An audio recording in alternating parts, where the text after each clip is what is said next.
Derek Amos. I'm Khalil Davis, and you're watching the Sons of UCF Live. And you're watching Sons of UCF Live. You're watching the Sons of UCF. You're watching the Sons of UCF Live. I'm Dylan Gabriel, and you're watching the Sons of UCF. Hello, Night Nation. I'm Trey Strolko in Louisville. Welcome to the Sons of UCF Live, 24 hours from the first road test of the season for the Knights. We go around the kingdom and we are answering your questions. Let's welcome in the Sons of UCF admin, Mike. Guys, are you wearing Adidas or Nike tonight? No logo free on the shirt. So it's apparently that's a heck of a cough you've got, Mike. You sound like you're barking there. I don't have Nike or Adidas on either. I just checked. So not to stir up a hornet's nest right off the top of the show, but Night Nation has been in meltdown mode for 2 days over this uniform situation. Guys, check in on Christian Simmons. How's he holding? He is watching the situation closely. All right, I am in Louisville, 24 hours or so from game time. This is a big one for the Knights. Of course, UCF now 2-0 after a convincing win over Bethune-Cookman. Guys, a pretty easy victory for the Knights. We got to see a lot of players in that one. Yeah, you love these kind of games, Trey. So you love, obviously, a good victory always helps out. But I think the coolest thing is we got to see some guys, some names that we've been hearing about for years. And we always wondered what they could do when they got in the field. So it was good to finally see some of those kids get out there. And I think Gus said it best. It still looked like a pretty clean operation. Even running the 2s and the 3s out there, you didn't necessarily see any sloppiness from that. So that bodes well should any of these guys be needed. Because as everybody knows, you're always one play away. Yeah, I mean, we scored 9 touchdowns in this game, 8 consecutive drives with touchdowns. The offense looked good, only had to punt once.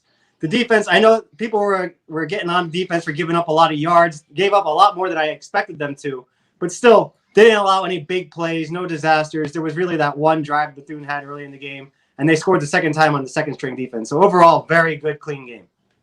We're going to hear from defensive coordinator Travis Williams in just a moment. But let me ask you this. After 2 games, do you feel, though, the defense is better than what we saw last season, especially in that Boca Bowl? Oh, for sure. I mean, and, you know, obviously we haven't necessarily been tested, I guess. I mean, I don't know how you think about Boise. I think that was kind of an odd game. But, I mean, UCF's number 2 in the nation right now in rushing defense, only allowing 22 yards a game. That's a pretty important stat.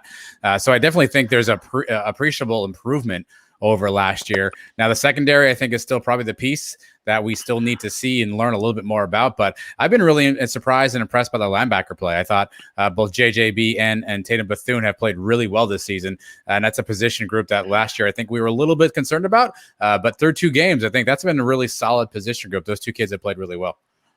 Right. We're still waiting for that defensive line to get sacks. They're getting pressure. They're getting close. I think T. Will said they were going after kill shots. But that's going to straighten up. We're going to end up getting to the quarterback, and that's going to help out the secondary too. Knights move up in the polls, 26th at AP, 28th in the coaches. A win over Louisville on Friday night, likely to vault the Knights into the top 25. And Mike, the favorite thing that I know you love, bowl projections. Last week, the Action Network had Notre Dame versus UCF in the Fiesta Bowl. This week, they've switched it up. They've got Penn State against the Knights. As long as the Knights are in one of those New Year's Six bowls, doesn't matter to me the matchup. No, exactly. That's the bowl that the G5 school is going to end up going to is the Fiesta. As long as we're included, then that's all we can ask for. It's going to be nice to rid ourselves of this G5 label. Not a whole lot new in Big 12 talk this week. Of course, a lot of talk about who the American might add in replacement for UCF, Cincinnati, and Houston. But I don't know. How much do you care about that now? 0.0%. I read the article. I think it was SI or CBS Sports had it today. And, you know, maybe the Big 12's not done. And they listed out all the schools going to the American. And look, the American's been okay for us, right? Obviously, it allowed us to get to this platform, you know, but I have 0.0% interest in how it moves going forward. I don't care either. I mean, we're out of there, and Oresco can get whatever teams he wants. I don't see teams like Boise going there now. Boise could had their chance to join the American a couple years ago. Now they're going to go to a weaker American. I don't know if that's happening. Well, one of the things to watch for, of course, in the game against Louisville is the play of the defense and the versatile Louisville quarterback. He can beat you with his legs. Travis Williams, defensive coordinator, his media availability most weeks is going to be Sunday evenings. So this means that the media contingent consists of me, Jason Beatty of the Orlando Sentinel, and Brandon Helwig of UCFsports.com. So UCF doesn't record this. You don't see the session. I try to upload as many clips as I can. And I asked Coach Williams what he feels the defense needs to improve upon this week against Louisville. Our main thing, we want to keep the top on the coverage. We got to keep the top on the coverage. Going into this season, we want to eliminate the explosive plays, just going back, and we had a lot of explosive plays. Now we're just trying to eliminate those this season. And I think we're doing a good job at eliminating explosive plays, because as a secondary, the last thing you want to see, and as a secondary coach, is the top blown off the coverage. Keep the top on the coverage, but it's times too we have to go ahead and cushion the coverage as far as getting closer and not giving up easy throws as well. So it's some things that we're going to do that's going to be a little different, but our main thing is keeping the top on the coverage. Little drinking game there. Take a shot every time you hear keeping the top. Yeah, did you hear that, Mike? Keep your top on. That was the message from T-Will. Keep your top on. You think he was talking directly to me? I feel like he was. I can't prove he wasn't.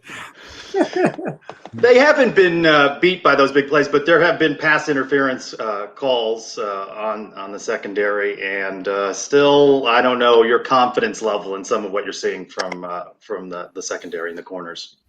Yeah, I mean, listen, hearing T-Will say that gives me a little bit of hope, right? In that there is a strategy behind this, and really that strategy is let's not give up the big play, because it did seem like there was a lot of soft cushion, particularly against Boise, and obviously we saw Bethune-Cookman take advantage of that as well. So at least that helps me understand that there is a method to this madness. I'm not saying I like the method or the madness, but at least there is a method to that madness. But let's face it, I mean, I've said all off season the back seven was going to really make or break the season for us. Again, I said off the top, I think the linebackers have been playing well. I think the secondary still has some things to work on. We saw a couple of PI penalties, and to me, it was more about bad positioning, not turning their head around. I think Corey Thornton got caught flat with his back to the quarterback and his back to the ball and essentially mauled the receiver. So there certainly are some things to look at. Now, I will say the Louisville doesn't appear to be the most efficient passing offense, but obviously Malik Cunningham is a running quarterback. If you play man and you have your back to the quarterback, you may have some holes open up in the seam there. So I still think there is some pause, but it's good to hear at least there's a method to the madness, although I don't really enjoy the method or the madness. Yeah, pass interference calls can be infuriating, I know, but they're not always the worst thing. I mean, if you're getting beat and it's going to be an easy touchdown, you might as well grab the guy. This is college. You only get 15 yards. It's not going to be a 50-yard penalty anytime. So sometimes you just got to take one for the team and do it. And then hopefully the defense makes up for it the next play. But I have faith that these guys are going to tighten things up. Remember, it's only the second game in the new defense. So as the season goes along, I expect to see improvements. Well, let's talk about three things, one from each of us that we really liked, loved even, against Bethune-Cookman. I'll start. I loved Dylan Gabriel's 44-yard touchdown run, in which he ran more than 100 yards on that play, right? We were talking about going into this season whether we would see Dylan use his legs to generate some first downs and create some offense, and we've seen that through two games. Really loved that run from DG. I loved Trillian Coles, a kid who, we've seen his name, we've heard his name, we've seen him in spurts, but obviously had a bad Achilles injury last year, did not get to play, got on the field and really made the most of his opportunity, obviously scoring on a nice rushing touchdown and a passing touchdown as well. So he played really well. Obviously, a kid who I think we all root for. He got on scholarship this offseason, Trace. It's always great to see these kids get a chance to get in and play. And then, lo and behold, whether it's smoke and mirrors or not, Gus Malzahn made mention during his weekly show at the Island Wing Company that perhaps Trillian would be running with the ones, maybe get some more playing time. So nothing impresses a coach better when you get on the field. They can see the all-22 and see what you're about. So we've been asking who's that second running back, maybe behind Bowser. Maybe Trillian Coles works his way in the conversation. But it was definitely good to see him on the field, and it's a nice success story for a kid I know who tries hard. Both great things you guys brought up. You know what I've loved so far, not just in this game, but the whole season, this game in particular, the red zone offense. We were technically 6 for 7, but it's 6 for 6. The end of the game drive, I don't count. For the season, 9 for 11 scoring touchdowns. It just doesn't count. The game ended. We could have scored. We were on the 5-yard line. That doesn't count. Sorry. So we are 9 for 11. The 2 times we didn't score, like I said, the end of the game and the 1 pick six by Gabriel, the first drive of the season. Other than that, we've been scoring every time inside the 20. We know how much of a disaster that was, especially last year, how we couldn't finish drives. Great sign so far. And 3 things that we want to see improved. I'll begin, no knocking Big Cat Bryant, but I'm waiting for some sacks. I know they're getting pressure and they're getting hurries, but that's going to help the secondary if they can get even more pressure on quarterback. Something I want to see improve is Matt Lee's health. We saw him go down in the second quarter with an ankle injury. You know, some of the reports are saying it's a mild injury, that he's trying to play. He wants to play. I know there was a lot of internet sleuths trying to figure out if he made the team flight today, because obviously if he travels, that's a good sign of him playing. He's obviously the anchor of the offensive line. He's played really well. I think he's the only one who doesn't have any penalties or any sacks on his ledger this year. So I'd love to see Matt Lee's health improve to the point that he can be out there and functional against Louisville. Yeah, I mentioned this on a show on Monday night. The drop passes. We can't have that anymore. We had about 6 of them, 4 early in the game. And we have one of those earlier this week. It can really kill a drive and hurt the game. Now, the media availability with Coach Malzahn happens on Mondays, so not a lot of information coming off a Saturday game about Matt Lee. All he would list, as you mentioned, Adam, was day-to-day. I saw the internet sleuthing, people trying to determine from the photos of the flight from Orlando to Louisville. By the way, that flight delayed, the charter flight delayed, so they got in just a little while ago whether Matt Lee was on that flight, whether he'd be playing. You know, that sort of injury can be tricky. We have no idea how he's going to heal. Also, you're going into a bye week. They don't want to create a further injury situation for him. So I'd be curious to see. The replacement situation worked out well, but this may be an area that Louisville focuses in on this week. Yeah, I mean, Cole Schneider, hats off to him, has stepped in, and I don't know how much time him and Dylan worked together on calls, on cadence, on snaps, but you did not notice any appreciable difference between those two, at least from the quarterback center exchange perspective. Adrian Medley came in, slid over to the left guard position. Again, the line was stout. I also don't know how much the competition was there against Bethune, so I think that's something to be had. But I mean, hats off to both Cole and Adrian for stepping in and a glimpse there. And you're right, if Matt Lee's movement is compromised, I mean, how much does that impact what UCF wants to do? And so it's going to be a tricky one to see, you know, do you risk it and further that injury or create an opportunity where he's not able to do all the things you need him to do. But I think if you saw the game, you have to have a level of confidence in Cole Schneider and Adrian Medley. If that has to be the combo, that those two guys can get it done. Yeah, you practice all offseason, different rotations along the offensive line. So these guys got to be comfortable. And, you know, if we have a bye week the next week, if he's not 100%, then you got to sit him out. I didn't see what that comment was. But if he's not comfortable, then sit him out for a game. And hopefully in 2 weeks he's back ready to go for the rest of the year for conference play. Well, the internet sleuths also looking at photos of the team and boarding the charter flight, looking for one Tremont Morris Brash, and let the conspiracy theorists go on whether he returns to the team just when they may need him the most. Coach Malzahn asked about that during his Monday media availability. He's back with the team. We'll see what that means. He's got some things he's got to take care of, but he is back with the team, and we'll see where that goes. Of course, that arrest a couple weeks ago for a DUI, one wonders whether the sins committed by Bentavious Thompson worse than the DUI charge for Tremont Morris. Welcome back, Mike. Thanks for participating in the show. We enjoyed that. He was going to check for Tremont Morris Brash. He was going to check the flight manifest. He's not in my kitchen, by the way. I'm trying to get the dog to stop barking. Trying to get some help in him. The dog, though, entertaining. We'd like to see the dog. Perhaps the numbers would go up for viewership of the show if the dog made an appearance every once in a while. I can get him right now. Maybe Scandals and animals, Trace. Scandals and animals. So, you know, Tremont Morris Brash back with the team. Does that mean he makes an appearance, that he's part of the rotation this week? Don't know, but still a guy you'd rather have on your team than sitting watching the games. Well, the phrasing "he's back with the team" seems to indicate that whatever punishment he was serving away from the team has now been resolved. So what I could presume is a 2-week punishment, suspension away from the team. Do we see him going forward? Obviously, he hasn't practiced in 2 weeks. I imagine he's a little bit rusty. He may not be in perfect game shape. So to your point, Trace, a bye week next week, is this the right time to throw him in there? But maybe he has some spot duty where you need a big third down play and you get him in there for 1 or 2 plays. Look, the reality is, what's the right punishment for these things? Everybody has their own opinion on it. It's hard to justify either way. I don't want to sit here and justify a DUI because that does not feel like the right thing to do. You could say, hey, it's not a violent crime, but obviously it's still a dumb decision. So I'm going to trust that Gus has the right thing in mind. He said that he still has some things to do. I don't know what that is. Maybe those are, accomplishments he has to have off the field, maybe a classroom, maybe apology to the team. Who knows what that looks like. But obviously it sounds like Gus will make the right decision. I don't know what kind of disciplinarian Gus is. We'll see that from, I guess from this incident. But also sometimes people need a second chance. So where that line lies between, is he deserving of that second chance? It sounds like Gus is saying he's got things to do to get that. If he does it, then, who are we to argue with what that looks like?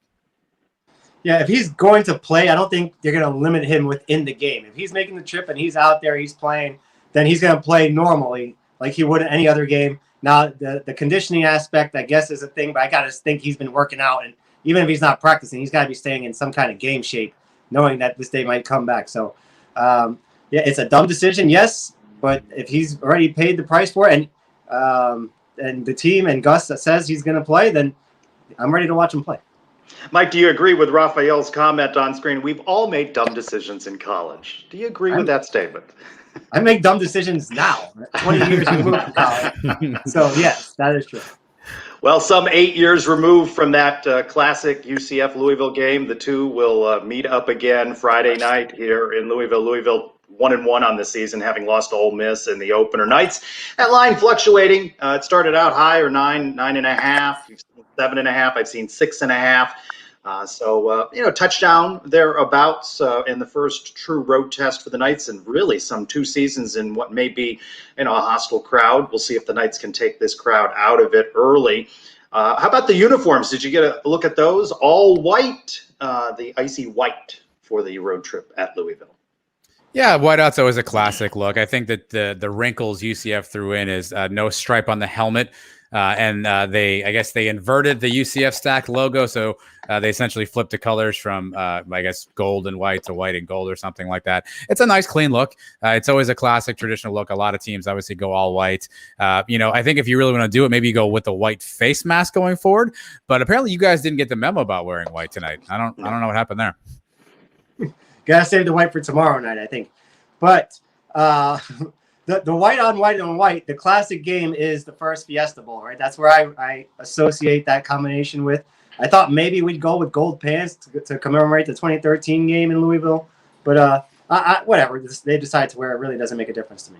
A little bit different show tonight in that our guest will be coming up in a little while, a Cardinal insider. So we're going to get into this Louisville game a little bit more. We're going to have quite a few mailbag questions in just a moment. Around the kingdom, volleyball beats Miami today. 3-2 sweeps Florida Gulf Coast at the Sunshine Challenge Cup in Boca Raton. McKenna Melville was the AAC Offensive Player of the Week. She continued to shine today. Knights are 6-5. They close out at FAU. Mike, you should be down there. I think it's a morning match with FAU. So you should take, the whole day off. You should go out, see some volleyball before AAC play begins next week. 14th women's soccer. They're 4-2. Their opening league play at this hour at Houston, and then they'll host Stetson on Sunday. Men's soccer 2-3. They beat Florida Gulf Coast. They play Florida Gulf Coast in a lot of these games. Alessandro Campoy, 4 goals in that last match, the AAC Offensive Player of the Week. The Knights Open League play at Memphis on Saturday night. How about this? Terry Mahajer back to extending contracts to head coaches. Dana Boone, track and field head coach, her contract extended to 2025, 2026. So be interesting to see if he extends to everybody, because you don't want to be not extended. What might that mean for you? And the NIL comes back again. Sam's Club giving a $10,000 sponsorship to 10 athletes in college named Sam, and that includes UCF track athlete Samaraya Bradwell. Imagine NIL back in your day, Mike, how big a star you would have been at UCF, being able to collect money for all of your athletic prowess. Yeah, that would have been awesome. I mean, if we could ever make any money off this podcast, that'd be cool too. But Sam Jackson is Sam. another big possibility. Sam too. would like a word, please. Yeah, absolutely.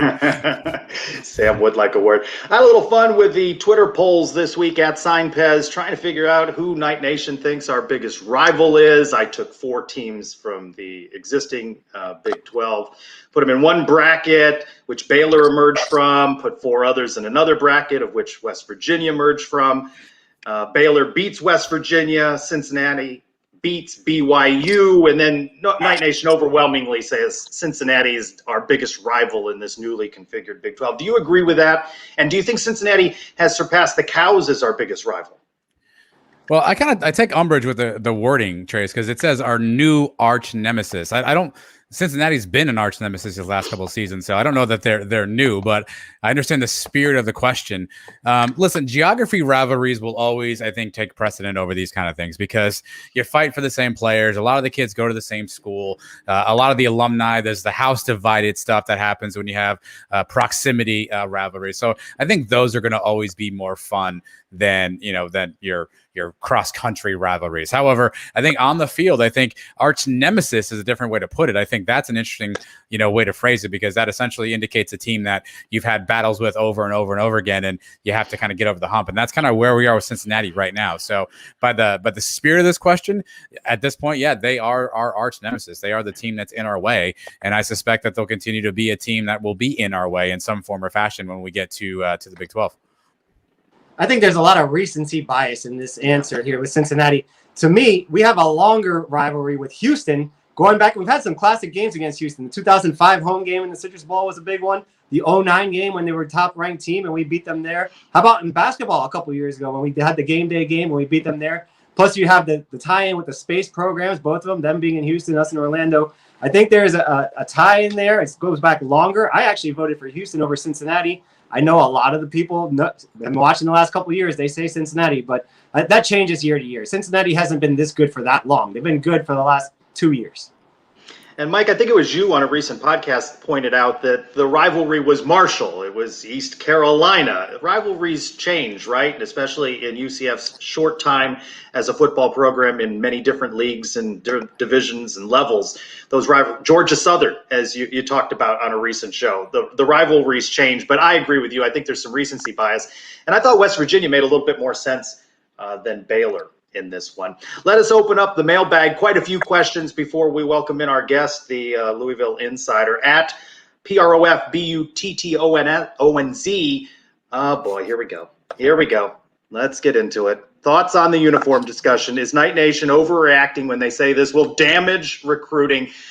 Coming off of what is one of the biggest, if not the biggest moments in UCF football history, athletics history, getting this Big 12 invite. The University of Complaining Fans. That's what UCF stands for over the last couple of days with this uniform controversy. The next question, at Fear the Pegasus, will the potential uniform change turn the UCF football program into shambles? And I love Fear the Pegasus, but your poll question was, will you still be a fan of the Knights if they go away from Nike? Ridiculous. This is all ridiculous. And by the way, have you noticed since this announcement of the Big 12, it's not like there have been all these big dollar donor announcements, have there?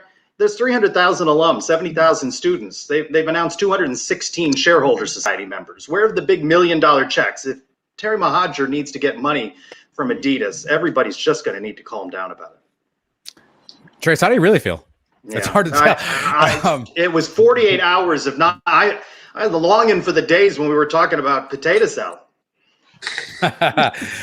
Here's the thing, right? Do I think that recruits will pick a Nike school over an Adidas school? Probably. There's probably 1 or 2 recruits out there. Let's not kid ourselves. Who we're going to say, hey, I like that style of uniform better. That's probably going to be true. This is just the world we live in. But you said it correctly. Obviously, the financial elements of it are going to be what probably drives the decision on this one. At the end of the day, it's laundry, right? And really, how we play in the laundry is probably more important than the laundry. I would submit to you that while I understand that there's a lot of sides to this discussion, there's what you wear in the field. There's also practice jerseys and things the kids wear to events and things like that. But, in terms of I don't know, uniforms. Alabama wears the same 2 uniforms every week. It's either the red and the white or the white and the white. There's no changing. There's Penn no State. throwbacks. There's nothing.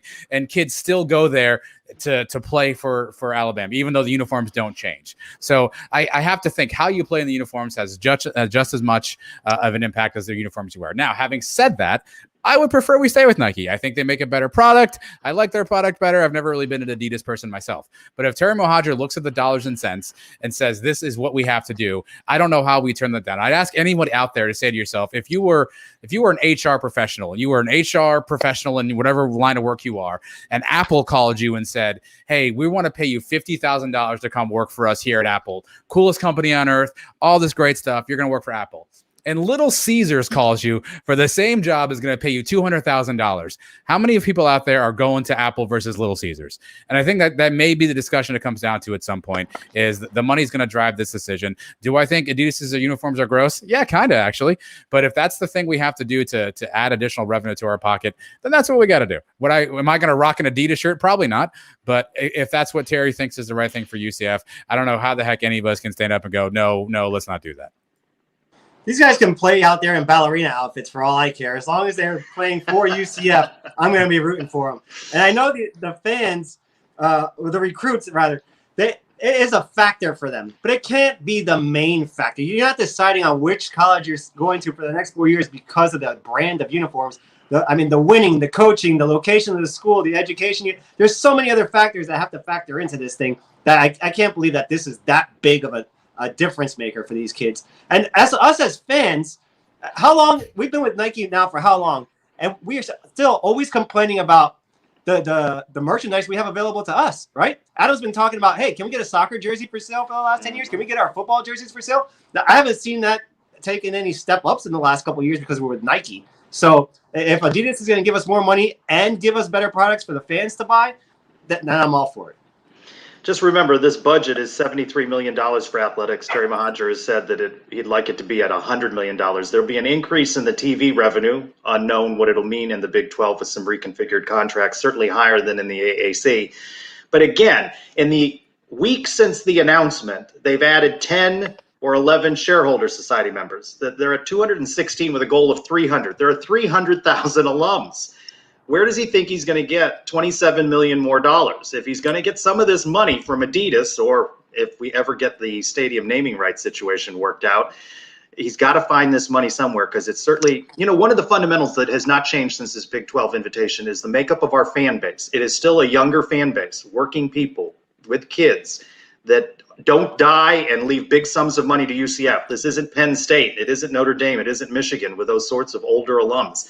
Those fundamentals haven't changed. So he's going to look for money. We lauded him last week into the Big 12. People losing their mind on him this week. At _poet_warlord_, 2 underscores there. Will our 5-star transfer Jordan Johnson see the field?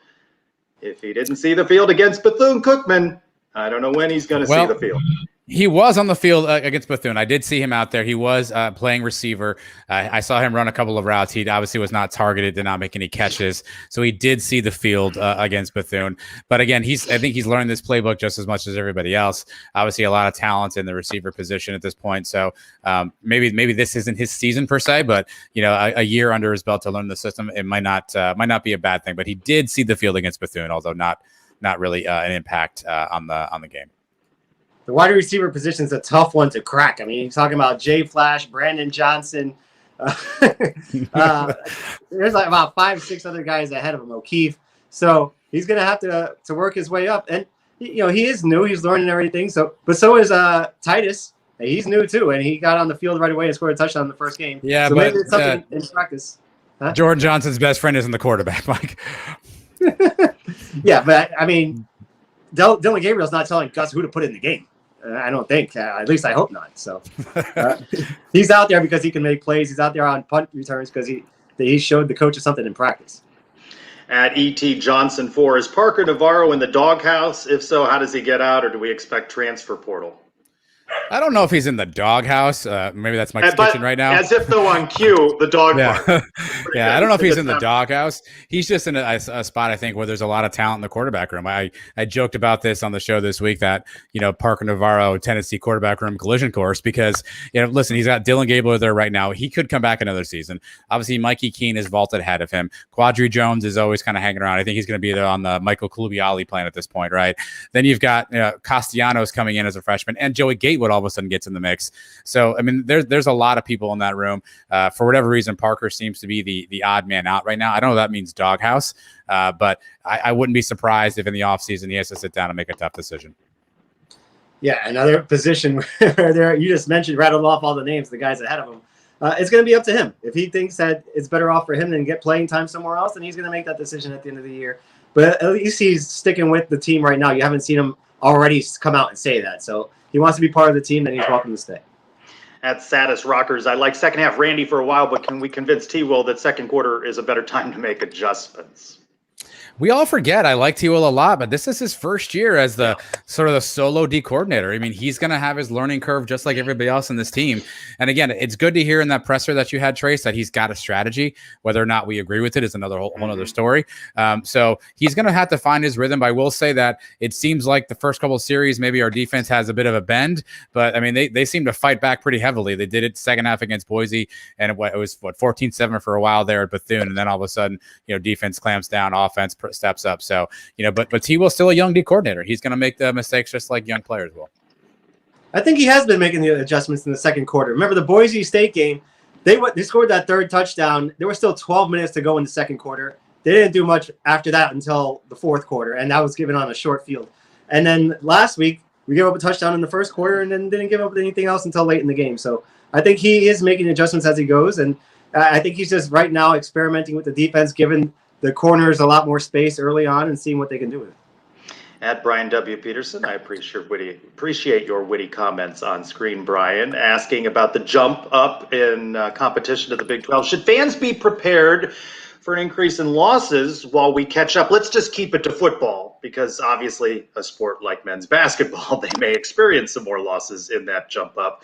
What about football? Do they jump right in and compete? TCU didn't jump right in and compete when it joined the Big 12. It took some knocks for a couple of seasons. Will they compete? Yes. Will there be more losses? Probably. Yeah. I think the ceiling of the Big 12 is not as low as the ceiling of the American Conference. Kansas appears to be the ceiling of pretty much the entire Power Five, I would think, from a football standpoint, right? But the middle tier of the Big 12 is pretty solid. And the teams we're adding aren't so bad either. By the way, BYU thumped us, and they're always traditionally a really good team. But you talked about Cincinnati. They are where they are. Baylor's had some good opportunities of late. Texas Tech appears to be in the way down. Oklahoma State's always really good. Iowa State, although not good this last weekend, seems to be on the upswing. So I definitely think that we're gonna face stiffer competition, and when you do that, that could lead to some L's. But that doesn't necessarily mean that we can't compete or we won't be one of the top teams. It just means we may be in for more 31-30 games versus 63-14 games. When we joined the American, we won every single game that first year. We only lost one game the next year, and that was to UConn. I still can't explain that one. So we're going to go in there expecting to compete with these guys right away. I think right now, as this season is going on, you're seeing that Cincinnati, UCF, and BYU are probably better than the teams that are there in the Big 12 right now. So are we going to take losses? Yeah, we're going to take losses. But guess what? We took losses to Tulsa in the last couple of years over here, too. So there's going to be a Tulsa of the Big 12, maybe a Baylor or whatever, that if they're not that great, but still be able to beat us. At Mass and Ma, does our move to the Big 12 make it easier to fill out our conference schedule since we will be P5? The home and home with BYU is just a conference game in a future configuration of the Big 12.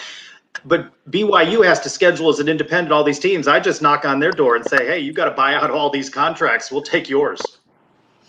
Yeah, probably a little bit easier, right? I mean, scheduling is such a tricky game, and particularly now with a lot of we've seen a lot of schools fill out their schedules years in advance. So now UCF's going to have to make some stuff, kind of move around and make it happen. So probably easier. It definitely makes that 2-for-1, 1-for-1 conversation probably a little bit more congruent. But I mean, scheduling is such a crapshoot these days with schools and buyouts and money and conference affiliations and all that stuff. But I imagine it probably makes the door a little bit more open for Timo to make some phone calls. I took a peek at that BYU future schedules, and there's a couple names on there I wouldn't mind scheduling. They have a series with Miami coming up, I believe, in 26 and 28. They have the Cows. And if we want to continue playing the Cows, maybe they're willing to switch with us there and keep a couple of those games alive. So plus you got other teams in the American that we never considered as out of conference. Now we can go back and look at those guys, keep maybe an out of conference game with an East Carolina or one of these older rivalry teams. Well, as long as we keep UConn on the schedule as we have this season, right? Dan R. Cundiff, how often would you schedule the Cows? As Terry Mohajir, he doesn't seem to be particularly, if they schedule, they schedule. He doesn't seem connected to that rivalry, obviously, being new to UCF. And their schedule is booked out. By the way, great showing by Cows Nation Saturday in Tampa. A sea of green across Raymond James. Yeah, I said this on the show this week. For me personally, I'm okay if we have to take a bit of a hiatus from the Cows, right? I think our trains are going in two different directions at this point. And while I certainly like easy wins, at some point it feels like we're punching down. So I'm all in on us trying to figure out our new path forward in the Big 12, get our footing. As you mentioned, Trace, TCU stumbles a little bit when they go in there. Look, we have our own things to worry about as opposed to, are we always going to play the Cows? Yes, it would be great, but if it has to go on a hiatus for a few years while we kind of get our new train moving in the right direction, I think that's a perfectly good sacrifice for me. I'd give up a couple of Cows games for us to be successful in the next 3-5 years just going to the new conference. Yeah, I'd like to keep them on. We need the games, as we know, and now it's going to be up to them. It's really going to be up to them if they want to rearrange their schedule to keep the rivalry going. So if we play them, great. If not, then I'd like to see us play them in the future. I don't want to just not play them ever again. I think it's a fun game. It's a close game. It gives us another game in the state, close for our fans to go. Just like I'd like to play in FAU and FIU. We could get a lot of UCF fans to go to those games, and we could fill up Raymond James ourselves. At Sublime_Night, always with the witty question. He says he had a beer in his darkest moments of the Boise game, had another one in the Bethune game. Premise here is that he's only got 3 left on the off chance they're magical brews. Which game should he save them for? Cincinnati seems to come to mind. I think we're bearing the lead here. Why waste one on Bethune? Yeah. I mean, you should have just kept that one in the fridge, Sublime. I don't know why you broke that one out for the Bethune game. Yeah, I think the Cincinnati game is probably where you want to keep those on ice, keep the keep the bottle opener nearby. I've said down the road, SMU seems like a really tough game. I don't know how many you might need against Cincinnati. SMU may be a tough game down the road, so maybe you tuck one back in the way from the fridge. I don't know what the born-on date on those are. Will they be good by November? A lot of factors there. Really, the bearing the lead here is why I have one against Bethune. I don't know. If these are in fact magic beers, then you cannot plan it out. You just got to wait and see when we need magic. When are we going to be down 2 touchdowns to anybody? And you got to crack one open. And you use it as soon as you feel that it's necessary. I don't think you put it away for a game because you may be skipping a game that we need it for. Well, maybe you should crowdsource this, Sublime. Maybe as the game's going on, just put a quick poll up. Is it magic beer time? I don't know. Does that invalidate the rules, Mike? Does that take away the magic if he asks that question? I don't know how that works. I don't know what he was doing the first time he had them. There's a lot of things that go into There are this. a lot of factors in this magic beer conversation. That's always true. You mentioned on screen earlier at Lonely Bee UCF. Are there any places worth tailgating in the Big 12 outside of West Virginia, which surprised me that West Virginia was mentioned? I happen to think that you can have a good time no matter where you are. I've never been to Lubbock. I haven't heard a lot of good things about it, though, Trey, so that may stretch your theory. West Virginia, I think, is the place known for burning couches, so it feels like there may be a good time had there, although I don't know how many UCF fans are getting a couch up from Orlando to West Virginia. If you guys can figure that out, then you deserve to have a good time.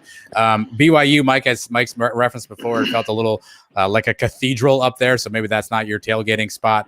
But I think it's cool to get to some of these new venues and see what they're all about. I think to Trace's point, being in the atmosphere, being around UCF fans, talking a little trash to other fans is always kind of fun. I'm not sure if you have to do that through the tumbleweeds of Lubbock, how that'll work out for you, but it'll be interesting to have some of these new venues to take a look at. We've got some people Edward saying Lubbock is the Paris of Texas, so you got that. And Nelson's been at tailgate, and they were nice folks up there in Cincinnati, according to Nelson. Baylor has a new stadium right on the lake there or in a river somewhere, and they do some what they call sailgating. So if you go up to one of those games, you rent a boat or something. That could be some fun. Other than the towns itself, I'm not interested in hitting any of them, to be honest. But you can have some fun in those small towns if you have to. The only thing I'll say when I was sharing this with my wife about the conference affiliation here, and I mentioned Baylor and Waco. Apparently, for those of you out there who have significant others who are into this kind of thing, Chip and Joanna Gaines, their whole conglomeration is in the greater Waco area. So if you're into I don't know what the show they're on exactly per se, but apparently that's a big deal. And so the wife's already in for a Waco trip just to go to whatever the hell that thing is. You couldn't have a bigger contrast with Louisville with all of its distilleries than the concept of going to a BYU road game. You're going to have to sneak the alcohol into the state, right? I've done it. You were there, right? Speaking of magic beers. You snuck alcohol into the state and into the stadium? Yeah, well, the state, you can get it. We have to get it in Salt Lake City, and then you got to drive over. But into the stadium, yes, we did it. We had one that was called one of those wine rack things where you fill it up. It looks, my friend, who's Please put your hands down. a guy, walked back into the second half of that game with double D breasts, and I was breastfeeding off him for the second half of that game. That's entirely too much information. At the CMAS 14, how much of a distraction are the fickle to USC rumors? By the way, good that Gus Malzahn has tamped down that he's not interested in that job at USC. Does that impact Cincinnati? By the way, on Saturday, I'm driving from Louisville with a buddy. We're going to Cincinnati at Indiana in Bloomington, some 2 hours away, high noon kickoffs. So I'll be checking out the Bearcats. That was nice of Gus. I also want to declare right now I have no interest in Megan Fox, so please don't come calling me. But here's the deal. I think Fickle is a Midwest guy. I don't know that he fits on the West Coast. I know that's his AD out there. I don't think he fits with USC. My suspicion would be, and I have zero inside information on this, I think Fickle waits out Ryan Day at Ohio State. Does Ryan Day ever make the jump to the NFL? His name has been mentioned a few times. I think Fickle wants to stay Midwest. I think he tries to wait out Ryan Day. And if Ryan Day ever leaves Ohio State, I think that's where he goes. I don't see him as a West Coast guy. I don't think he fits in. It doesn't have a recruiting base out there. The names they're talking about are all guys with West Coast ties and Pac-12 ties. I don't think Fickle fits that mold. The other possibility and name being mentioned is Franklin at Penn State. Now, if he were to go out there, that'd be an interesting job. If they went after Fickle, I think he might jump on that one. Yeah. Why is that a better job for Franklin than Penn State? Money, I assume. I mean, it feels like Franklin's been one of those guys who's he had a good thing at Vandy, then he was going to Penn State. I would assume it's money at this point.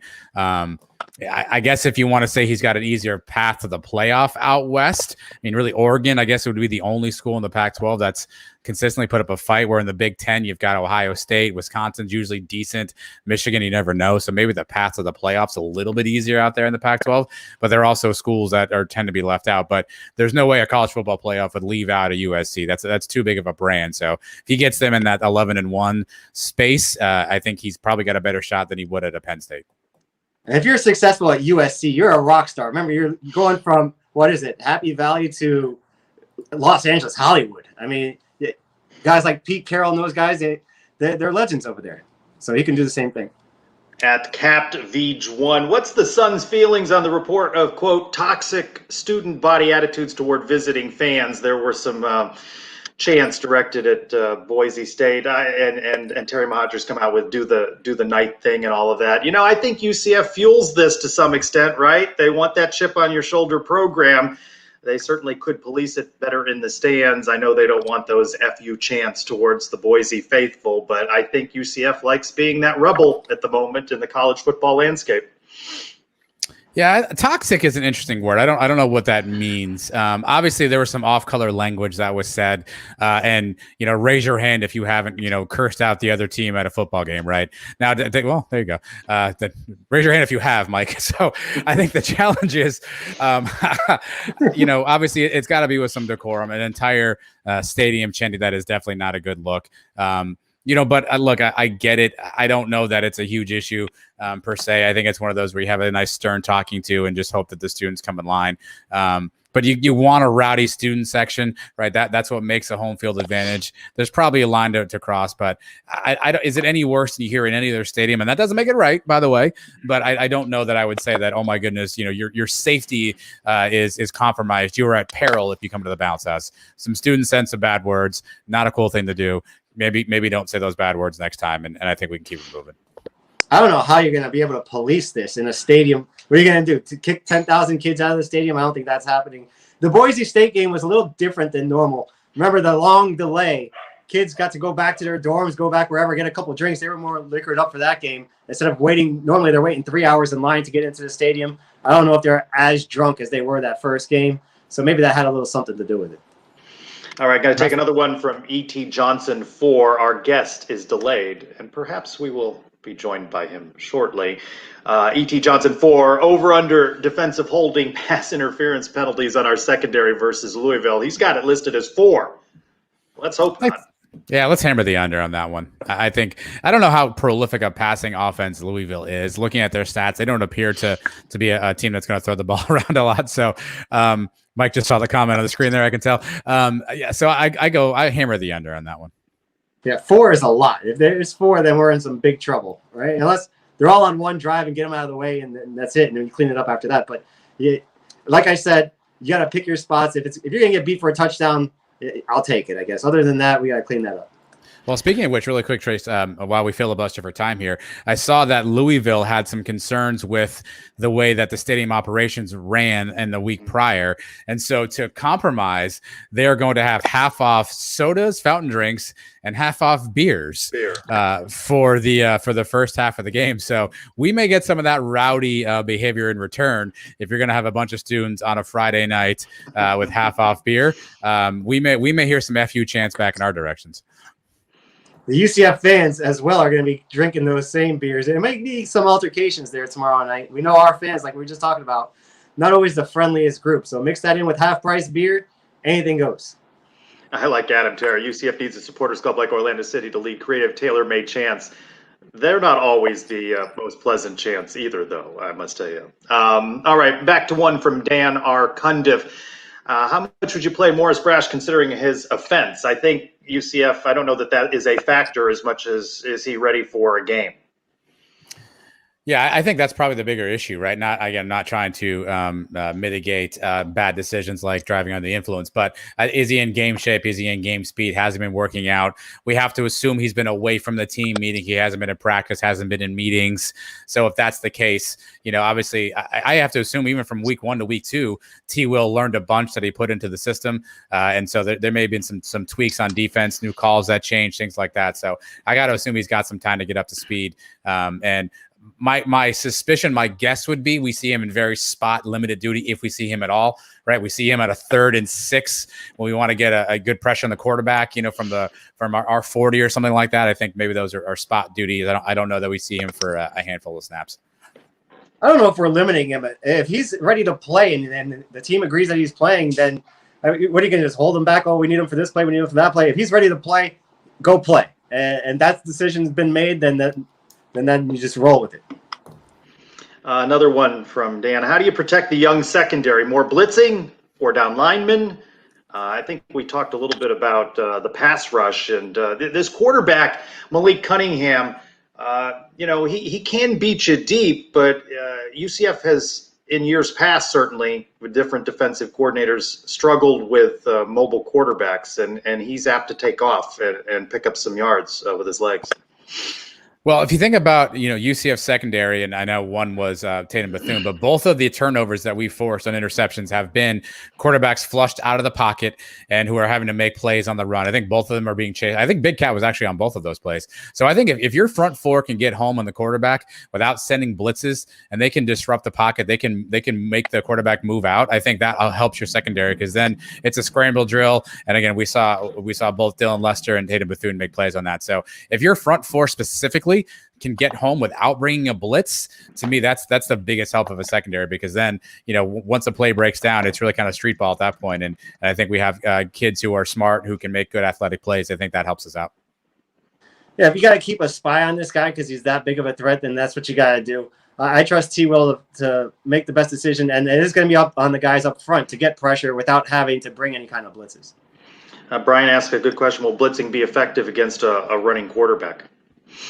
Again, tough to say, right? Because it depends on what your coverage. If you're playing man coverage, again, you got guys running on the field with their backs to the quarterback. So, that could open up huge rush lanes for him to eat a bunch of chunk yards.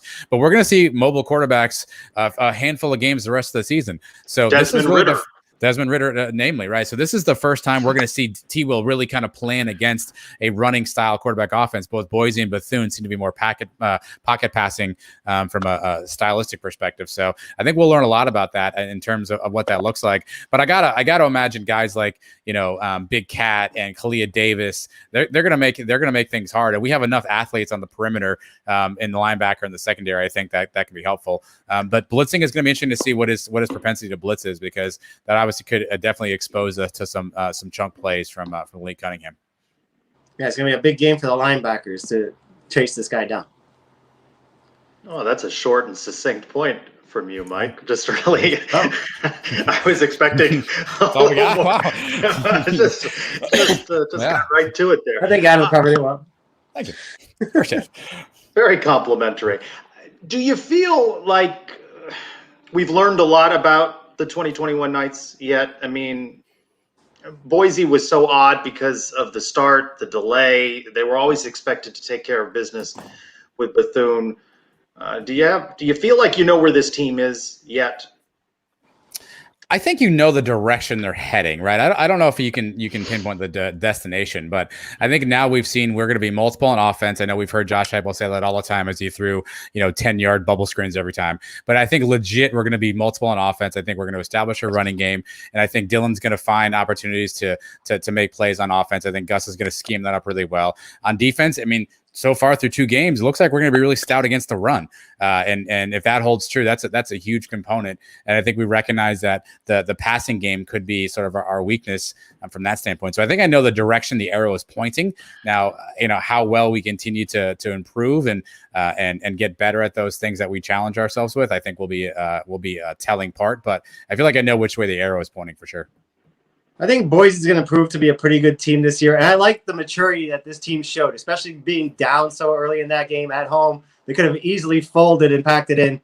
And then they took care of business this past week. The offense looks really good. We're still moving at a quick pace. I mean, that was a big question coming into the season. And the penalties. We've cut down the penalties a lot. This shows a lot more discipline so far this year. I see a lot of positive signs for the first 2 games. And, in direct comparison to Josh Heupel, in Gus Malzahn, you have a more seasoned, experienced head coach, right? And that's also a factor. It points to the discipline issue as well, and the cut down in penalties.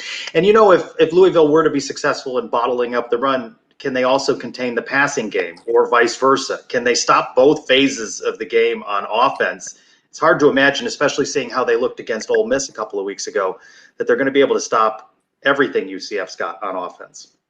Yeah, they're still a young team. I mean, let's not forget, this is, I think, year 3 under Scott Satterfield, the head coach who came from Appalachian State. They're still a young team.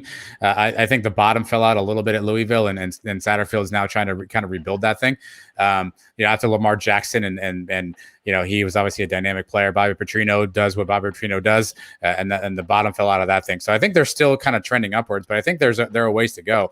If I saw it correctly on defense, they're pretty young defense. I think a lot of their leaders on defense are still in year 1 or year 2. So how much experience have they seen? And so I think there's a lot of conversation about what can we do to stop their offense, or what can they do to stop our offense? Because I think to Mike's point, I mean, we went drive after drive against Bethune, and I get that it's Bethune, but second half against Boise, we were pretty solid too. So while we may struggle a little bit to stop their defense, when it comes to our offense, rather, when you need one defense to make one stop or one play or get off the field in one series, I'm going to take my money on UCF's defense doing that over Louisville's. Right, and their offense hasn't looked great either. I mean, they struggled obviously in the first half against Ole Miss and put up some points when they were down. Last week, Eastern Kentucky, they put up 30 points. I didn't check how they scored, but I'm guessing that's 3 touchdowns and 3 field goals, usually how you get there. So not that big of a deal. 3 touchdowns against the Eastern Kentucky team doesn't scare me that much. So it's 8 years since UCF came to Louisville and knocked off the favored Cardinals. Where were you? Where did you watch that game? I was smack dab in my living room in I guess I would have been in South Florida at that time, and glued to the TV, thought it was over for a couple times there, did the thing where I throw the hat down and walk out of the room and only to walk back in the room and get sucked back in again. And obviously the ending is fantastic. I think the best story about that Mike and I have heard, and we've talked to a lot of guys who were on that game, is who Bortles was really throwing that to, and how close Rennell Hall came to really flubbing that up for us.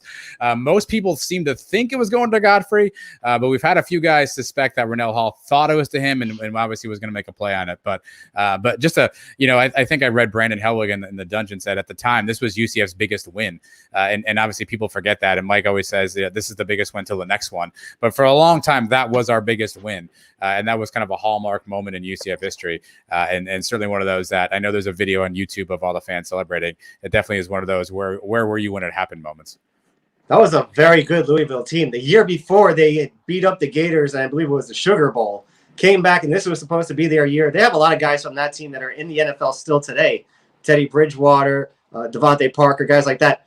Very good team. I remember exactly where I was. It was my old house. The garage was a man cave. I had to watch it in there because I was going to do a lot of screaming. My daughter was 1 year old at the time. My wife was 8 months pregnant with my second one. So I couldn't even watch the game in the living room. I had to go to the man cave and watch it in there. And man, oh man, that was an experience. That was great. And you did a lot of screaming at various points in that game. Yes, I did. Especially when we were down 28-7, and we muffed that whole punt there, and we were down. Yeah, there was talk about some cursing out the fans. That was me. That was me at that point. Shout out to my friend Todd, who's watching. I was at his wedding that weekend in California. We had the rehearsal dinner that night, which I was not particularly glued to. I was more glued to the TV at the bar, and got to watch that great comeback by the Knights. Hopefully it doesn't come down to that, though, this week, right? That it's not a come from behind win and it doesn't go towards the end. And, we didn't see Daniel Obarski with any field goal attempts or any other kicker through 2 games. Asked Coach Malzahn about that on Monday and said, yeah, they're going to keep being aggressive going forward on 4th down, which he then pointed out doesn't mean that we don't have confidence in our kickers. There was, though, a situation in this game against Bethune-Cookman. I think it was 4th and 2 from the 11, and they decided to go for it. Not that they can't get 4th and 2 at the 11, but that to me seemed like an opportunity. Throw your field goal kicker out there. Will we see a field goal attempt this week? Yeah, perhaps. But I think the more interesting point, Trace, you brought up is will it be a close game? Will we have to sort of battle through it? I think having that Boise game as already kind of a record as a test helps you understand how the team will respond to adversity. I think if this was a team that smashed Boise and smashed Bethune, and then you come into this game and there's adversity, you wonder how they're going to respond. We saw how they responded, so I think it helps you to see that when their backs were against the wall, that they were able to overcome that. Now, again, different environment on the road, all that stuff. At some point, somebody's going to have to put a foot to a football and kick it through those yellow things. I don't know who that's going to be. I don't know when that's going to be, but someone's going to have to do it. And at some point, I get like let's be aggressive, but it's kind of like basketball and free throws. You kind of need to see it happen. Now, granted, you've seen it happen on extra points, but we're going to have to get somebody some reps here soon because, to your point, Trace, I don't want to be 27-28. We're lining up for a field goal. Barsky's out there like, what are those yellow things? That's not what I need to happen.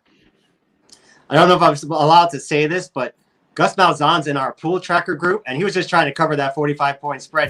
That's why he went for the touchdowns there in 4th down. So, spoiler. Sorry, guys. I don't know if he got in trouble for that one. I like how you had a mention of me on your show this week, episode 147. By the way, you're closing in on 150. That's a big number. That's a big number you're closing in on. I like how you mentioned me, Mike, that you caught me, meaning you were looking up at me in the standings. I like that. Yeah, 1 week and you were celebrating like the Cows being number 2. It's great.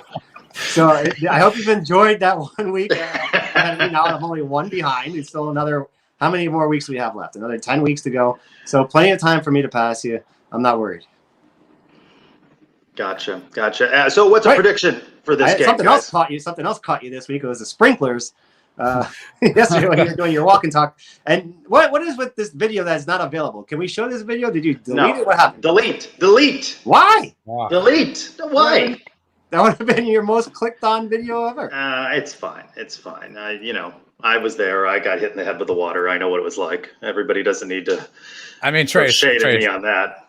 Trace, to be fair, if you're going to make us do this. Do we have a censor on this show? Are you able to bleep stuff out? Because I'm about to say something right now. All right. Just mark it down the time. Okay. The cows. Okay. If you're going to make us do that, then you only it's only right that you do that. Trace, we're doing this live on the fly here. Our guest has joined us. Actually, he's now in the room. Should we bring him in? Bring him in. He's just messaged me. Giants Let's bring him in. guys. Let's bring him in. There he is. I'm sorry, guys. I got a leak. I got water all over me, but I want to talk football now. Forget all this home stuff. I want to talk football. Don't tell me That's good. what's going on in the Giants game. I'm recording it. I'm watching it. Okay. All right. I'm not. I wasn't watching that at all. He is Jody Demling, publisher, Cardinal Authority on the 24/7 Network at J Demling. Thank you for hopping on. Yeah. We appreciate your time. What have we learned about the Cardinals through 2 games from your perspective? Wow, we could go for a long time what we've really learned, but quite honestly, I don't know that we've learned anything that I think the fans are upset right now at Louisville because of the first half of Ole Miss, because the offense just looked terrible the first half. But if you take the first half of Ole Miss out, which obviously was, they were down 23-0 or 24-0 or whatever, then Louisville didn't really last week. It's an FCS opponent. So, you kind of I kind of take a slow start there. I guess if I'm really saying what we've learned is that the one question mark of this team is who was going to be a playmaker that could take over for Tutu Atwell, for Des Fitzpatrick, and we don't know that yet. I think we're going to see in the next couple of weeks, starting tomorrow night, a couple guys that will kind of separate themselves away from the pack. Amari Huggins-Bruce is a true freshman who had a great game last week until he dropped the ball on the 1-yard line as he's going in for a 95-yard touchdown, and it ended up being a touchback instead of a touchdown.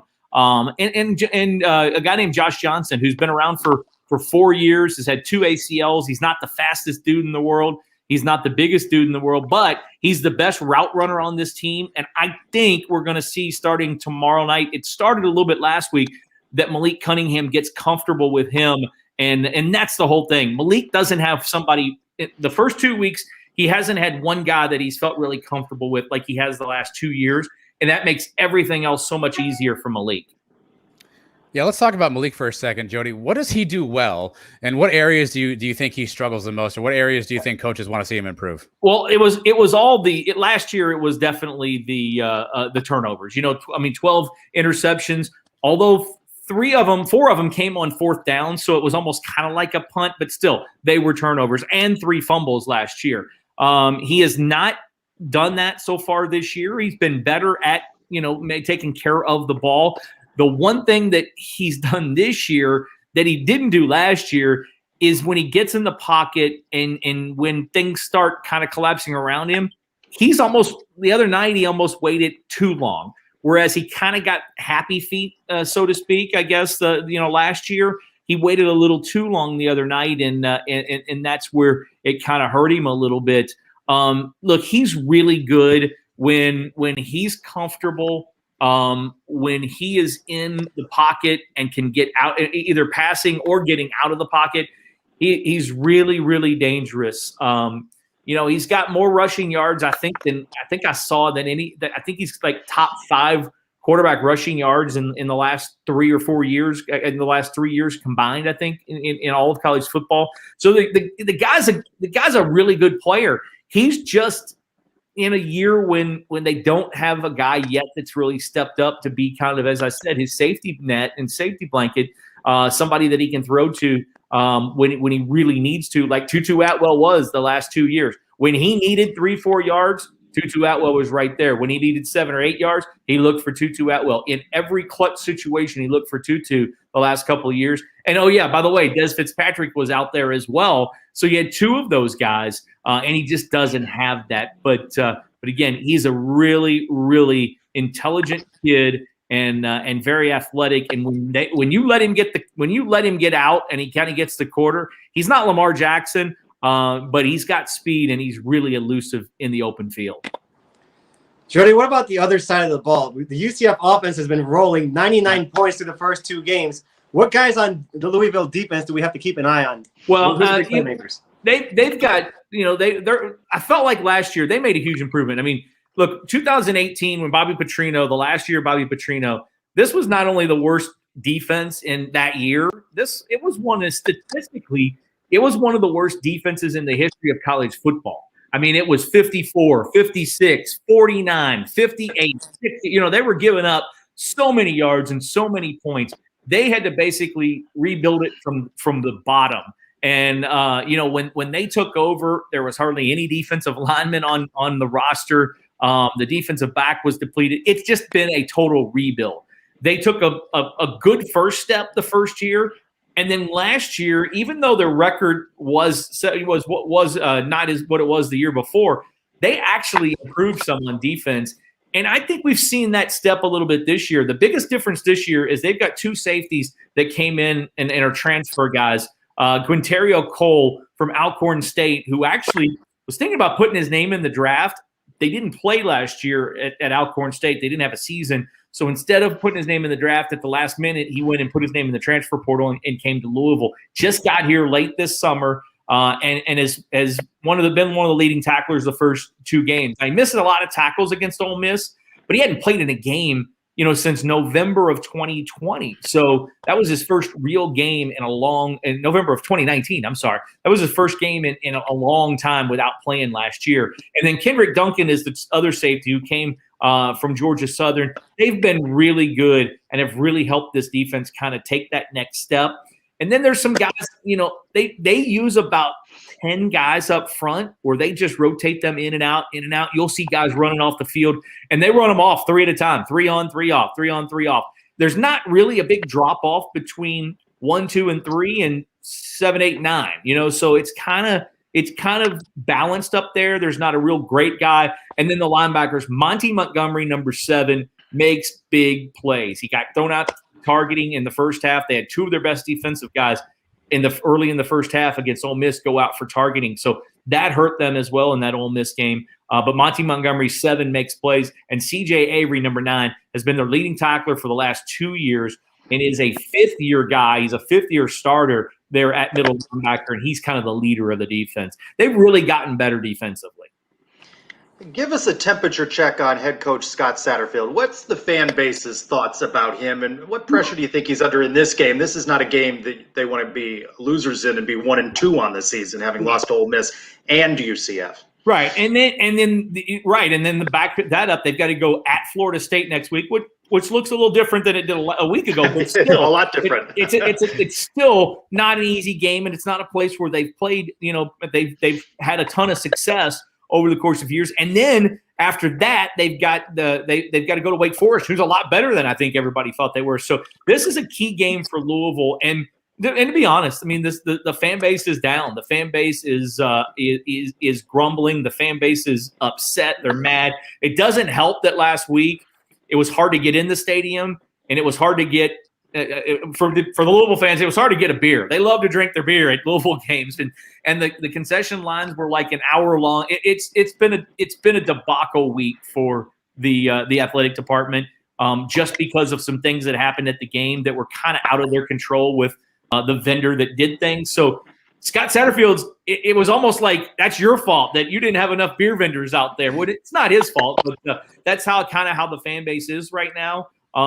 There's a lot of I don't think Scott Satterfield, unless Louisville only wins 2 games this year, one more game this year, I don't think Louisville is going to move on from Scott Satterfield. I just don't think that. But the pressure does mount, and the key thing for the Louisville fans is they know, a lot of fans know, that this is a young team. Of the 115, so including the walk-ons on this team, of the 115-man roster, when they started fall camp, they had 70 freshmen out of the 115 guys. So again, that includes some walk-ons, not a ton of walk-ons, but they had a 26-man class, a 26-man class, and a 25-man class. All those guys are in this freshman class basically because that first year they tried to redshirt everybody because they knew where the roster was and that's how they felt like they had to rebuild it. So even though guys have been around a couple years, this is a very, very, very young team for Louisville. And so there's some pressure on him, even though, as like I said, I think I don't think he's going to go anywhere, and I don't think anything would happen this year. There's still pressure, and this is a big, big game for them. Quick follow-up: is discounted beer a recipe for a raucous environment on Friday night? It is. I don't know if you've heard that, but they're the first from the time the gates open until halftime. It's 50% off water, sodas, and beer. So it's going to be a madhouse night because, Louisville's played 65 Friday night games in the history of Louisville football. And that's kind of back when, John L. Smith and it was around in those days. It was always a Friday night game. That's kind of how Louisville kind of built this program a little bit on those Friday night games. They've won 51 of those Friday night games. And so they've had a lot of success, and it's because the crowds do get into it. And yes, it will be 50% off beer for the first half, and when the gates open until halftime. So you can expect a very loud and crazy crowd. Jody, how is UCF perceived by the Louisville fan base? Quite honestly, the Louisville fan base has such a history and a passion for wanting to play Cincinnati and Memphis, and that I think the Louisville fan base kind of puts UCF in that group of, hey, we kind of like competing against these guys. We like playing against these guys. And, the two games in the past, that last game that Louisville and UCF played, it was 38-34 or 38-35, I think is what it was. I mean, that was a great environment. That was a great crowd. And I think people remember that game. And I think people, as long as Blake Bortles doesn't come out there and start warming up for UCF, I think people love this game. And I do think people like this series. The Louisville fans love to travel to Florida. They love – we got a lot of kids from Florida on this team, but the Louisville fan base – be it Orlando, be it Tampa, be it Miami, they love when Louisville has a game on the schedule that is in South Florida or in Central Florida, in the Orlando or Tampa area.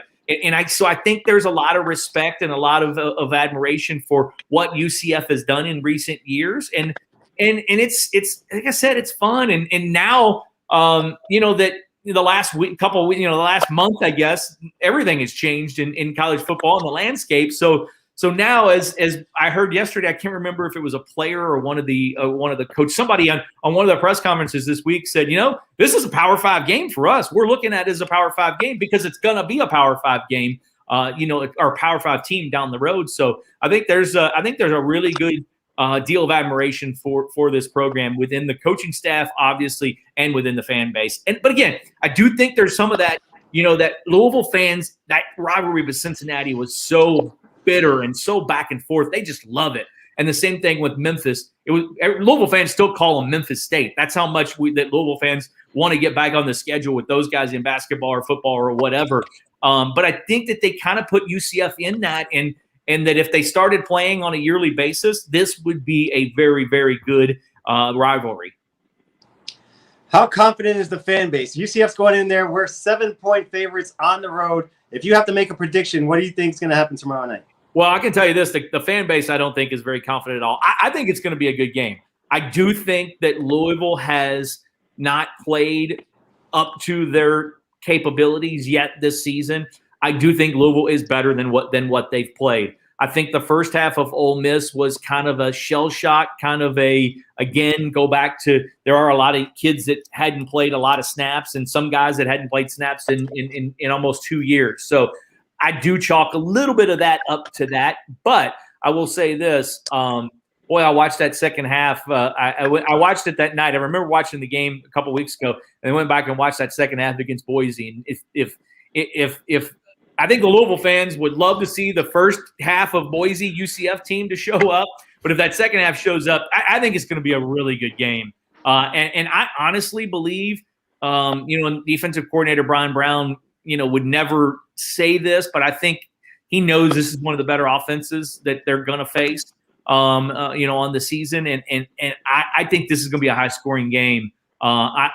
7.5's a lot, especially a team like Louisville that's played really well in these situations before. That's a whole lot. I was actually a little surprised. I thought it would be 2.5, 3.5, but 7.5's a lot. Well, let's wrap up with this. If Louisville were to get this win, what has to happen on Friday night for the Cardinals? Malik Cunningham has to take care of the ball. He has to not turn the ball over. And if Louisville can Louisville got 2 interceptions and a punt return for a touchdown. They got 2 interceptions, a fumble recovery, and a punt return for a touchdown last week against EKU after going -2 in turnovers against Ole Miss. If Louisville is on the plus side of the turnovers, and we've seen that it's been true throughout Scott Satterfield's first 2 years and 2 games. Louisville on the plus side of turnovers and can get to the 30-point mark, Louisville's very, very successful, and that's how Louisville has to win this game tomorrow night. He is Jody Demling, publisher, Cardinal Authority on the 24/7 Network, at Jay Demling. A little late, but we enjoyed the conversation with you, Jody. Thanks so much. All right, thanks, guys. Appreciate it. Thank you. All right, good stuff there from Jody, and really pretty much football, right? If you win that turnover battle, I like what he mentioned there on the turnover battle, but do you feel confident as we wrap up our show that our defense, UCF's defense, can hold them to under 30? Because you got to feel like they're going to put 30 plus on the board against the Cardinals. Well, it also sounds like, I mean, if Malik Cunningham has a tendency to give the ball away or be a little bit sloppy, it sounds like there's an opportunity for the defense to make a play or two themselves. And, you Trace, you took one for the team and asked Big Cat Bryant, a imposing figure, how come he has no sacks this year? I'm surprised he didn't sack you right there in the media room. I don't know that I phrased it quite like that. That's what we heard. I thought it was something a little more like you're hungry for some sacks. I think was the phrase. I can't confirm or deny the fact that he may have turned the sprinklers on the field when he saw you out there. But I think the defense is chomping at the bit potentially to make that impact play. If it's a quarterback who's going to be a little bit loose and a little bit careless with the football, I'm curious to see if our defense can take advantage of a potentially what Jody just told us, a turnover-prone quarterback. Guys, I feel even more confident hearing that last statement he made. They had a punt return for a touchdown and 3 turnovers and still only scored 30 points against Eastern Kentucky. That's not good news for them. I think we're going to be over 40 on these guys. 43-20 was my prediction. This show went into overtime. I do not think tomorrow's game is going to be going into overtime or anything close. Smooth, Mike. 38-19 is what I'll put UCF getting out of this one with a win. Key to watch, though, is this is going to be from, when you have discounted beer like that and a Friday night crowd, it is going to be raucous. It holds 60,000. They had 40,000 for the opener. I haven't seen a ticket projection number for the game Friday night, but it's going to be a party atmosphere. UCF didn't start off well against Boise. They were hanging there with Bethune for a little while in that first quarter. How do they respond to the atmosphere? Because it's going to be pumped up. How do they respond coming out? Can Gus and T. Will keep them focused? And UCF get out of here with the W. Mike, do you need a score update on that Giants-Washington game? Don't say anything. I'll hang up right now. No, I'll tell you right now. No, I can. I think he threatened you there, Trace. He threatened. I think the free beer thing is, or whatever, the half. I mean, by the second half, everyone's going to be drunk and asleep. So if we can just weather the storm in the first half, by the third quarter, that student section is going to be passed out like Mike in his closet. So I think if we just weather that storm, we'll be okay. Mike, where are you watching the game? Where are you watching the game tomorrow night? Tomorrow I'll be at the Brass Tap in Fort Lauderdale, baby. Watch party. It's going to be a great time out there. I enjoyed it last weekend. Going back again for seconds this weekend. But that beer thing could backfire on the home team. If we get off to a quick start and we're up, those fans can turn on them, start booing, and that puts even more pressure on the home team. I like where we're at for tomorrow. Mike, that game's in the second quarter, and the score is – all right, I'll let you guys go. I'm in Louisville. I'll be in the press box. I'll be a Twitter storm at SignPez. Mike will be 3 sheets to the wind at the Brass Tap in Boca. And how about you, Adam? You watching at home? Yeah, I'll be couch skating with my Trulies and my White Claws. There you go. Guys, it's been fun. A little bit of overtime. Good to see you and everyone watching wherever you are. I'm Trey Strolko. Go Knights. Charge right on.